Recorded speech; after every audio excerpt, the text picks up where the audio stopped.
What's going on, guys? It's Justin, aka Straight Hacks here, and we are starting our next draft league on the channel. In this video, we'll be reviewing the team that we decided to draft and that we will be using during our time in the Clodsire Premiere League. As you can see, our Charlotte Mega Bees are in the Quagsire, or the middle division of the Clodsire Premiere League, and this is a league that I have been in the server for a while. I've played before in this league before it was called the Clodsire Premier League. I didn't play last season, which was their season 1 as a rebrand to the CPL. This is season 2, and I've come back and I am going to be posting my games. But on top of that, this league is unique in that they have a podcast called the Clodcast associated with the league, and they have their own YouTube channel that I will link in the description below, and it'll help you follow any of the other coaches that you can watch. They should have most, if not all, of the games that are being played. They will go over in the podcast. So if that's something you're interested in, check them out as well. And we're going to go over some of the rules of this league, and then we will talk about what we drafted and why we drafted it. To start, let's go over some of the rules. It's a 9-week season. All the games are played on NatDex Draft on Showdown with Terra previews so that we can see our opponent's Terra typings. Every team can have up to 2 captains per draft that are at a max 14 points. A Terra captain can use any type.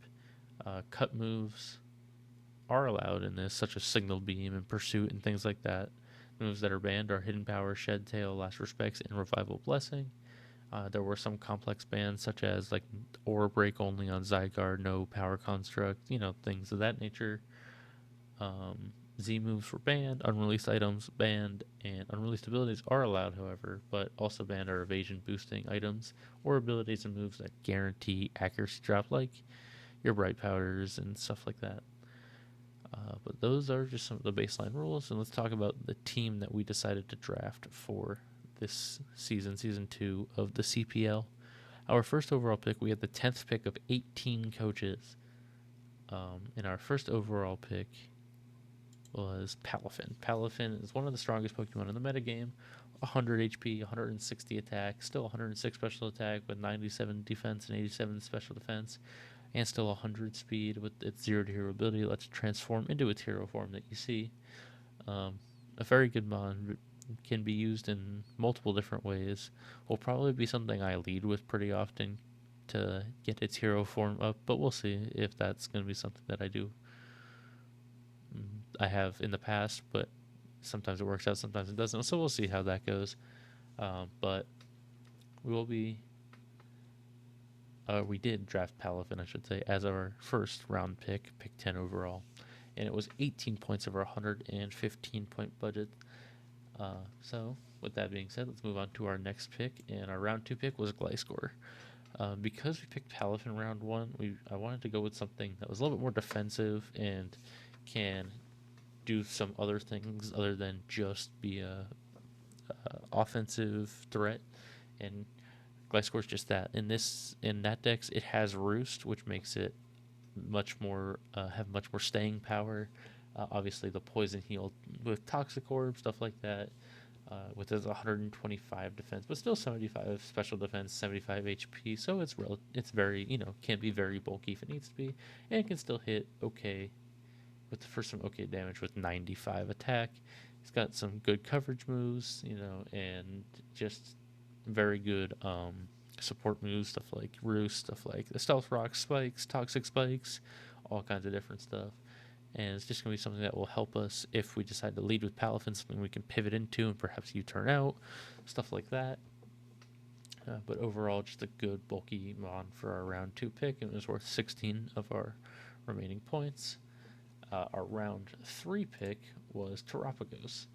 Terapagos is something I haven't used prior to this league, and it's something I really wanted to try. It was 15 points, and I thought that was an okay pick for our third pick to use another 15 with its Terra Shield ability, which works pretty much like multi-scale, a little bit different, but in the respect that it only works when you're at full HP.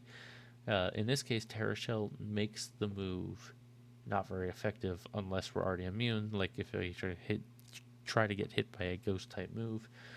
Terapagos relatively or has some relatively decent bulk with a 95 HP, 110 defense, and special defense, while still being able to hit relatively hard with the 105 special attack. And I'm excited to try it for the first time, and I hope it puts in some work for us this season. Our 4th round pick and our first Terra Captain is Metagross. And so the reason Metagross is 16 points is because this league uses Terra attacks, which means the Pokemon that we're going to Terra, instead of being what it would originally cost, which I believe in this case was 13 or 14 points, it costs 16 because we're drafting it as a Terra Captain. With that being said, Metagross is an amazing Terra Captain.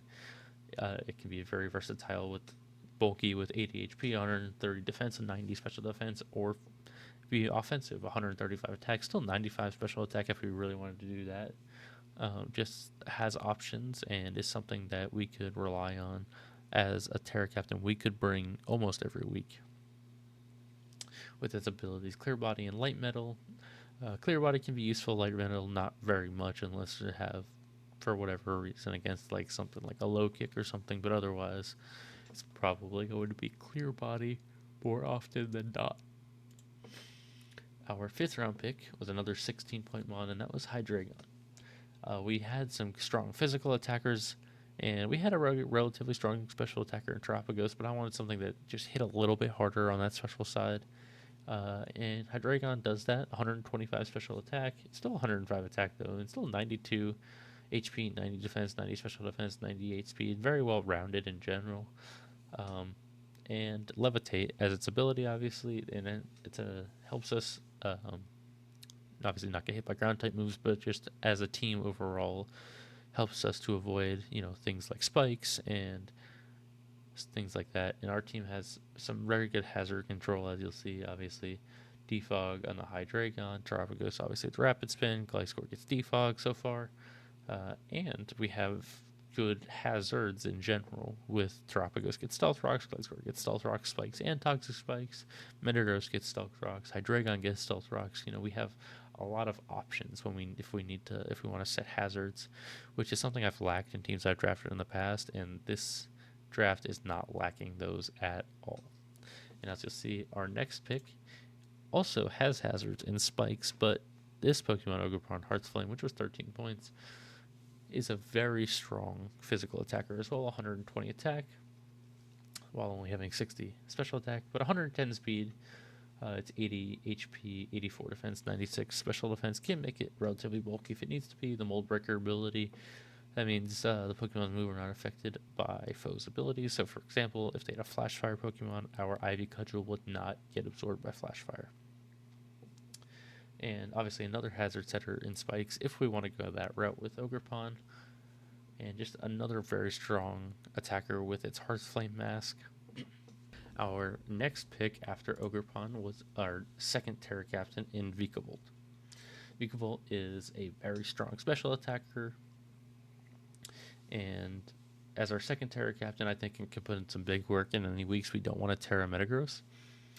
145 special attack, still 70 attack, which probably will not be used, but 77 HP, 90 defense, 75 special defense, and 43 speed. And of course, another hazard setter with Sticky Webs. And also has the Levitate ability, just like Hydreigon did. Our 8th pick here is Tinkaton.